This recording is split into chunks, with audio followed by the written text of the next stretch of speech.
Hello everyone, स्वागत है आज के वीडियो में। आज हम देखेंगे आपकी fourth poem childhood which is written by Markus Natten. यदि इस पोएम की इंट्रो की बात करें तो इस पोएम पे पोएट जो है he ponders about his loss of childhood. उनका चाइल्डहुड जो जा रहा है, he is entering in adulthood और वो अडल्टहुड में प्रवेश कर रहे हैं। तो ये जो उनका चाइल्डहुड का लॉस हो रहा है, चाइल्डहुड उनका जो जा रहा है, इसको लेकर के वो काफ़ी पॉन्डर कर रहे हैं, काफ़ी सोच विचार रहे हैं।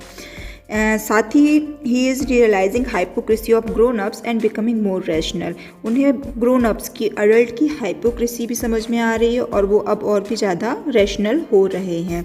मीन्स उनकी लॉजिकल कैपेसिटी जो है वो बढ़ रही है। तो इन्हीं सारी बातों को डिस्क्राइब किया है उनने इस पोएम में। चलिए देखते हैं इसका स्टैंजा वाइज एक्सप्लेनेशन। बच्चों, this is fourth poem childhood from your hornbill book and this poem is written by Marcus Nathan. Okay, so poet is here talking about childhood, बचपन का time. So first of all we will see stanza wise explanation of poem and after that exercises of this lesson. So here is your first stanza, which is, first of all I'm going to recite it for you. Okay, when did my childhood go? Was it the day I ceased to be 11? Was it the time I realized that hell and heaven could not be found in geography and therefore could not be? Was that the day? So poet is starting the poem with a question. His first statement is, when did my childhood go? मेरा childhood कब चला गया, कब मैं बड़ा हो गया? Okay, here are some new words as ceased. Ceased that means to stop or to close. आपने सुना भी होगा कि जैसे किसी शॉप में कोई काम होता है, मीन्स कोई उसमें छापा मारता है तो सबसे पहले क्या करता है, उस शॉप को सीज करता है ना, उसको क्या करता है, बंद करता है, उसको अपने कब्जे में ले लेता है। ओके, सीज बंद कर देना, उसको क्लोज कर देना, उससे सारे काम को रोक देना, तो seize.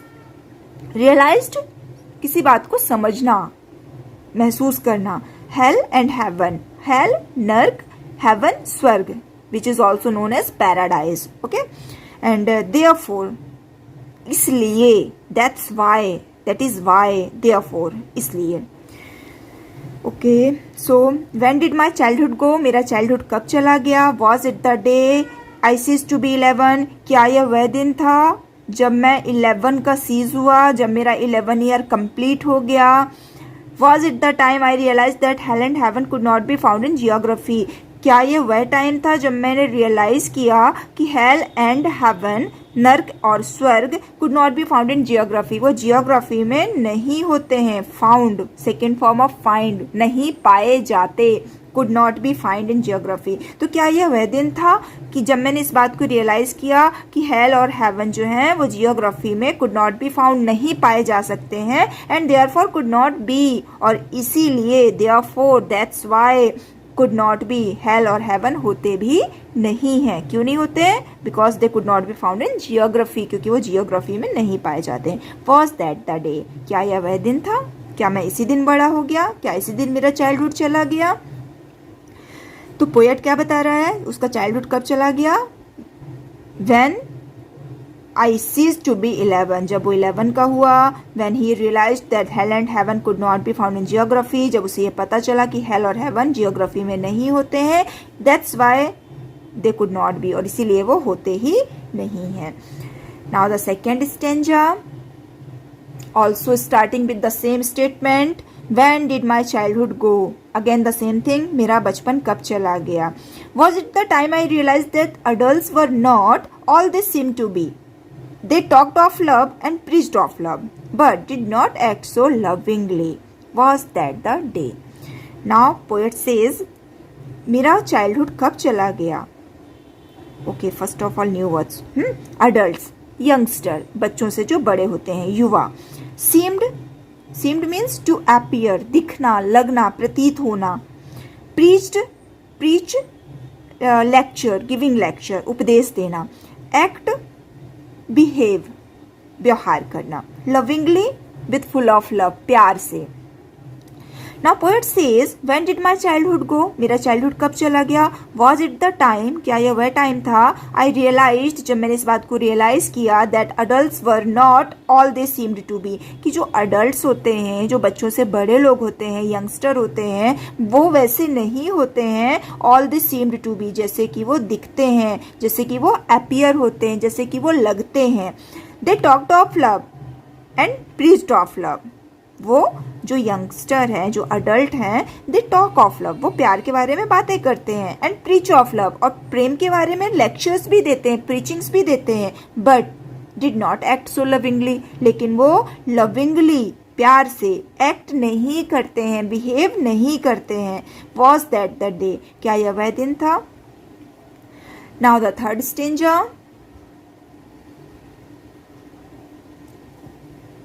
Same statement, when did my childhood go? Was it when I found my mind was really mine, to use whichever way I choose, producing thoughts that were not those of other people but my own and mine alone? Was that the day? Now poet says, when did my childhood go? मेरा बचपन कब चला गया? Was it when I found my mind was really mine? Again poet says, when did my childhood go? मेरा childhood कब चला गया? Was it when I found my mind was really mine? जब मैंने पाया कि जो मेरा माइंड है, जो मेरा दिमाग है, रियली माइंड, वो मेरा ही है, सिर्फ मेरा ही है. यहाँ पर ये जो when है, ये क्वेश्चन के सेंटेंस के शुरू में आ रहा है. ये क्वेश्चन वर्ड है और उसके बाद हेल्पिंग वर्ब आ रहा है और लास्ट में क्वेश्चन मार्क भी है ना. तो ये एक इंट्रोगेटिव सेंटेंस हो गया, क्वेश्चन वाला सेंटेंस हो गया. यहाँ पर व्हेन का मतलब है कब, पर इस सेंटेंस में उसी व्हेन का मतलब है जब. क्यों? क्योंकि ये सेंटेंस के शुरुआत में नहीं आ रहा है और इसके साथ यहाँ क्वेश्चन मार्क भी नहीं है. तो हमने ये देखा कि जो व्हेन है ये दो तरह से भी काम कर रहा है, एज अ क्वेश्चन वर्ड भी काम कर रहा है और एज कनेक्टर भी काम कर रहा है. और जब ये एज अ कनेक्टर काम करता है तो इसका जो सेंस निकलता है वो इस क्वेश्चन के आंसर के तरीके पर निकलता है. यहाँ पर इसका क्या क्वेश्चन है? कब. और यहाँ पर इसका क्या सेंस निकलेगा? जब. Was it when I found, क्या यह वह दिन था जब आई फाउंड, मैंने पाया कि जो मेरा माइंड है वो केवल मेरा ही है. To use whichever way I choose, और इस माइंड को, मैं मेरे माइंड को यूज कर सकता हूँ विच एवर वे, जिस किसी भी तरीके से आई चूज, मैं चाहूँ, जिस तरीके से मैं चूज करूँगा मैं उस तरीके से अपने माइंड को यूज कर सकता हूँ. विच एवर वे, जिस तरीके से भी चाहूँ. Producing thoughts that were not those of other people, और मैं मेरे माइंड का यूज कर सकता हूँ थॉट्स को, विचारों को प्रोड्यूस करने के लिए, विचारों को जन्म देने के लिए, जो कि किसी दूसरे पीपल के, अदर पीपल के नहीं होंगे. वो जो थॉट्स होंगे वो किसके होंगे? माय ओन, मेरे ही होंगे, एंड माइन अलोन, और अकेले, केवल मेरे ही होंगे. वॉज दैट द डे, क्या यह वह दिन था जब मैंने इन सारी बातों को समझ लिया? क्या उसी दिन मेरा चाइल्डहुड चला गया? Now the last stanza. Where did my childhood go? It went to some forgotten place that's hidden in an infant's face. That's all I know. Last stanza में पोएट ने बात को चेंज कर दिया. अभी तक वो पूछ रहे थे कि when did my childhood go, मेरा चाइल्डहुड कब चला गया. अब वो लास्ट में क्या बोल रहे हैं? Where did my childhood go, मेरा चाइल्डहुड कहाँ चला गया. और यदि ये वेयर यहाँ बीच में आने लगता तो उसका मतलब क्या निकलता? जहाँ, जिस जगह. ओके, सो कुछ वर्ड्स देख लेते हैं पहले. Forgotten places, forgotten places that means भूली हुई जगह. हिडन, छिपी हुई. इन्फेंट, इन्फेंट क्या होता है? स्मॉल किड, छोटा सा बच्चा, है ना, मासूम सा बच्चा, innocent child. So poet says where did my childhood go, मेरा चाइल्डहुड कहाँ चला गया. It went to some forgotten places, ये जो है किसी भूली हुई जगह पे, फॉरगॉटन प्लेस पर चला गया है. That's hidden in infant face, और ये जो फॉरगॉटन प्लेस है जहाँ पर उनका चाइल्डहुड चला गया है वो क्या है? हिडन, छिपा हुआ है किसी इन्फेंट के फेस में, किसी स्मॉल किड के, किसी इनोसेंट किड के फेस पर वो प्लेस जो है वो हिडन, छिपी हुई है. दैट्स ऑल आई नो, और मैं केवल इतना ही जानता हूँ.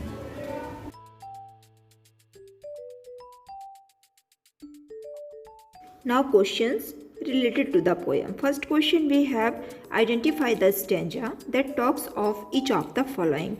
The first one is individuality, second is rationalism, third is hypocrisy. हमें बताना है कि पोयम में किस स्टेंजा में दिए गए पार्टिकुलर टॉपिक के बारे में बात की गई है. जैसे कि फर्स्ट है इंडिविजुअलिटी, तो कौन सा स्टेंजा है जो कि इंडिविजुअलिटी को मेंशन करता है. इंडिविजुअलिटी मीन्स होता है विशिष्टता, पहचान या कैरेक्टर. तो जो थर्ड स्टेंजा है उसमें पोएट के पर्सनल कैरेक्टर के बारे में बात की गई है. उसके पोजीशन है, उसका जो माइंड है उसके बारे में बात की गई है. तो इंडिविजुअलिटी को कौन सा स्टेंजा मेंशन कर रहा है, थर्ड वाला. इसी तरह से जो रैशनलिज्म है दैट मीन्स लॉजिकल कैपेसिटी, जो तर्क करने की जो क्षमता है, तो ये बताया गया है फर्स्ट स्टेंजा में. And third hypocrisy, that means show off करना, दिखावा करना, तो इसके बारे में बात की गई है सेकेंड स्टेंजा में, जहाँ पर अडल्ट की हाइपोक्रेसी को मेंशन किया गया है. इसके बाद हमारे पास दूसरा क्वेश्चन है, according to the poem is involve in the process of growing up. According to the poem, इस पोयम के अनुसार ग्रोइंग अप, बड़े होने की प्रोसेस में जो उसकी प्रक्रिया है उसमें क्या इन्वॉल्व होता है, क्या उसमें शामिल होता है. Answer is, according to the poem, the process of growing up involves attaining maturity and becoming a rational and logical thinker. तो पोयम के अकॉर्डिंग, पोयम के अनुसार जो ग्रोइंग अप, बड़े होने की जो प्रोसेस है, जो क्रिया है, उसमें इन्वॉल्व होता है. उसमें क्या शामिल होता है, अटेनिंग मैच्योरिटी. मैच्योरिटी को अटेन करना मतलब परिपक्व होना, मैच्योर होना, समझदार बनना. And becoming a rational and logical thinker, और बिकमिंग बनना, क्या बनना, रेशनल एंड लॉजिकल थिंकर. वैसे रेशनल और लॉजिकल दोनों का एक ही मतलब होता है, तार्किक, जिसमें हम अपना लॉजिक लगा सके, अपने विचारों को यूज़ कर सके. तो इस तरह का एक थिंकर बनना. When the poet became an adult, he was able to see the hypocrisy in other people. और जब पोएट अडल्ट हुआ, जब वो बड़ा हुआ, तो वो एबल था, वो इस लायक था कि वो अदर पीपल में, दूसरे लोगों में हाइपोक्रेसी को, मतलब कि शो ऑफ को, दिखावे को देख सके. He could distinguish in the behavior of double standard, preach and talk of love. साथ ही वो डिस्टिंग्विश कर सकता था. डिस्टिंग्विश करना मीन्स अंतर, अलग अलग कर सकना. तो वो जो डबल स्टैंडर्ड, दोहरा दिखावा करने वाली जो प्रीच हैं, जो उपदेश हैं, और जो प्यार की बातें, टॉक ऑफ लव हैं, उसमें वो डिस्टिंग्विश कर सकता था. A grown up can tell a difference between reality and fantasy. साथ ही साथ जो ग्रोन अप होते हैं, जो बड़े होते हैं, वो रियलिटी, वास्तविकता, और फैंटेसी मतलब कि जो इमेजिनेशन है, कल्पनाएं हैं, उनके बीच में वो डिफरेंसेस, अंतर भी बता सकते हैं. A mature person stresses on his thoughts and is capable of having his own opinion. साथ ही जो मैच्योर पर्सन होते हैं, जो ग्रोन अप होते हैं, अडल्ट होते हैं, वो अपने थॉट्स पर, अपने खुद के विचारों पर स्ट्रेस डालते हैं, उस पर जोर देते हैं. वो इतने कैपेबल होते हैं, इस लायक होते हैं कि वो अपने ओन ओपिनियन, खुद के विचार रख सकें. तो ये सारी बातें हैं जो ग्रोइंग अप की प्रोसेस में, बड़े होने की प्रक्रिया में इन्वॉल्व होती हैं, शामिल होती हैं. मतलब जब इंसान बड़ा होता है तो ये सारी चीज़ें उसमें आ जाती हैं. Next question is, what is the poets feeling towards childhood. Poet की चाइल्डहुड के लिए, बचपन के लिए क्या फीलिंग है. And the answer is, the poet is disappointed and puzzled by the loss of his childhood. He wanted to know when was the moment he became a grown-up and lost the innocence of an infant. He expresses his confusion by asking that when and where did his childhood go. Poet childhood के loss होने पर, बचपन के जाने पर disappointed और puzzled है. Disappointed निराश, और पजल्ड परेशान, उलझा हुआ है. ही वॉन्टेड टू नो, वो जानना चाहता था कि वो कौन सा मोमेंट था, वो कौन सा समय था, when he became a grown up, जबकि वह ग्रोन अप हो गया, बड़ा हो गया. And loss the innocence of an infant, और एक इन्फेंट, एक मासूम बच्चे की इनोसेंस को, मासूमियत को उसने खो दिया. ही एक्सप्रेसेस इज कन्फ्यूज़न, और वो अपनी कन्फ्यूज़न को एक्सप्रेस करता है, व्यक्त करता है, ये पूछ करके कि when and where his childhood को, कि उसका जो बचपन है वो व्हेन, कब और कहाँ चला गया. Then the next question, which do you think are the most poetic lines and why? Poem में सबसे ज़्यादा पोइटिक लाइन आपको कौन सी और क्यों लगी? And the answer is the lines in the last stanza are the most poetic lines in the poem. जो last की लाइनें हैं वो सबसे ज़्यादा पोइटिक है। ये आप आंसर इन लाइन्स की जगह कोई दूसरी भी लिख सकते हो जो आपको ज़्यादा पसंद हो, but according to this answer the last lines are most poetic. और वो लाइन्स क्या है? It went to some forgotten place that's hidden in an infant's face, that's all I know। तो ये लाइन्स हैं जो सबसे ज़्यादा पोइटिक हैं। Why are these most poetic lines? सबसे ज़्यादा पोइटिक ये क्यों लग रही हैं? Because the poet beautifully describes the disappearance of his childhood. He talks about how one can find innocence in an infant's face। क्योंकि ये जो लाइन है बहुत ही ब्यूटीफुली, बहुत ही सुंदरता से डिस्क्राइब करती हैं, वर्णन करती हैं किस तरह से उसका चाइल्डहुड डिसअपियर हो गया, गायब हो गया। अबाउट वो बात करता है इस बारे में कि किस तरह से जो इनोसेंस, मासूमियत है वो किसी इन्फेंट चाइल्ड, एक छोटे से बच्चे के फेस पर देखी जा सकती है। इसलिए ये मोस्ट पोइटिक लाइन है।